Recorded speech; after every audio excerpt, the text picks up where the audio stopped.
Hi, welcome to SBR Videos. I'm Peter Loshak. It's Week 10 in the NFL. It's Friday afternoon before Sunday of Week 10, and we are talking with Chris Andrews from AgainstTheNumber.com. He's going to pick two games to discuss with us with possible betting value at this late point in the week. Chris Andrews, this week in the NFL is there's more plays than usual that I'm really liking that I took bets on. The first one already came. I was all over the Bills on the Thursday night game. A lot of plays I'm liking this week in the NFL. We'll see if the games that you pick this week to discuss with us agree with my initial bets or maybe disagree. What's the first game you'd like to discuss with us, Chris? Well, first game I'm looking at, Peter, I'm afraid I'm a big chalk eater. This is Square City, but I think this is the right side. I like the Packers over Detroit, and I know it's a big square bet. I understand that. But I'm looking back at Detroit coming off how many guys got fired. I can't even keep track. You got little Mrs. Ford. She's 90 years old. She's walking around giving everybody the axe. I said I would love to see a 260-pound linebacker cower in fear as this little old lady says, "Son, we need to have a talk." So I think usually you see these teams off the bye. I think they do improve, and mostly they do, if for nothing else, just getting healthy physically. I don't think that's going to happen. I think they did certainly get healthy physically, Detroit, but they didn't rest up mentally. I think all these guys know they're all going to be gone next year. They fired the whole coaching staff, or a lot of the coaching staff. I know Mrs. Ford would love to get rid of at least half of this roster, and they all know it too. I think these guys are all in a panic for their jobs. Now let's go to panic on the other side. You're looking at Green Bay coming off 2 straight losses, and they did not play particularly well. Certainly in the Denver game, they played horribly. They played badly in the first half of the Carolina game, came back, well, actually pretty good in the second half.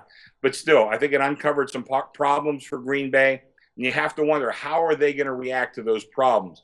And I think they address it very strongly. I mean, you could see it in Rodgers' eyes on the sideline last week. He did have, looked like he was spewing fire there. And I think this is one thing that they're going to come out. I think they get a lead. I think they keep their foot on the pedal. I think they press it all the way. And really, you look at Detroit. They only have one cover all year. Yeah. I mean, and we've known they've been bad. But even getting points in all those games, they still have not managed to cover any numbers.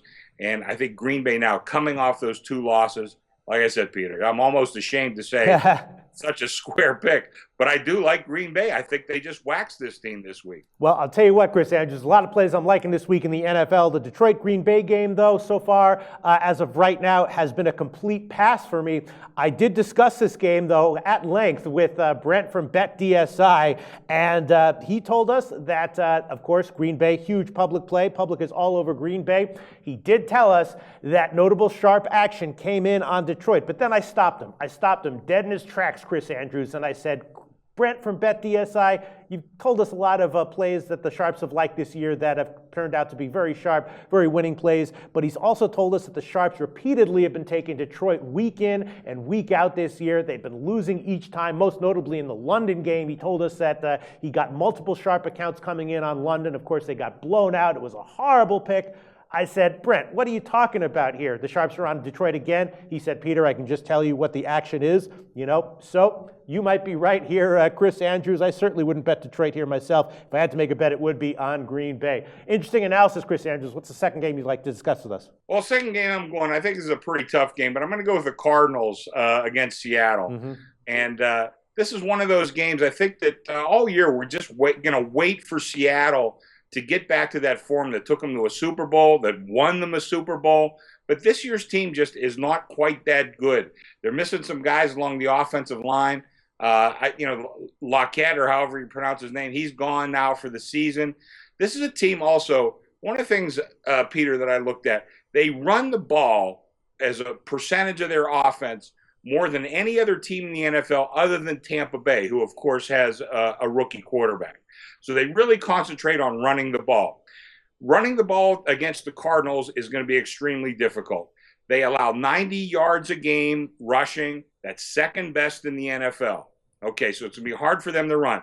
Also, if you look at Seattle, when they've been forced to pass, They have 5 games where they've passed the ball for 30 attempts or more. They're 2-3 straight up in those games, and 1-4 against the spread in those games. So they have become largely a running team. And I love Wilson. He's a terrific quarterback, but their offense is not geared right now to take advantage of his passing skills. So I believe the Cardinals will force them to pass the ball, and they have not had a lot of success when the other teams know pretty much that they are going to go against their running game and throw. And I don't have to tell you, the Cardinals, they've been terrific. They've played a little bit of a questionable schedule. I do understand that. But I also know the Cardinals know how to protect the lead. They have Chris Johnson, who I think has been, maybe the surprise player in the NFL this year. I think he's 3rd in the league right now in total rushing yards. I mean, he really looks good. We usually are used to running backs being washed up at 28 or 30, and this kid's having a pretty good resurgence right now. Carson Palmer, another guy, we're more used to quarterbacks who age well, and Carson Palmer, definitely one of those guys. I think they have a terrific coach in Bruce Arians, and I think they get the lead, and I think they hold on to the lead with their running game. And by the way, I want to mention Palmer, averaging over 9 yards per attempt, passing attempt, number 1 in the league. So they're not afraid to throw the ball down the field a little bit too. And I think when you go through all the numbers, the Cardinals are superior in just about every single metric that I use. There's 2 very slight variations, and only by decimal points are the Seahawks better. So I think you have the better team with the Cardinals, and getting 3 points, I'm taking them. All right. Well, this is another game that, as of right now, has been a pass for me, but I completely agree with you about Bruce Arians. I'm always generally kind of defaulting to leaning towards betting on Arizona in any given week, and when they're in a spot that looks promising, then I'm usually pouncing on it and all over it, sometimes betting it huge. Chris Andrews, thanks for your thoughts this week. 2 interesting picks from NFL Week 10. Talk to you again next week for NFL Week 11.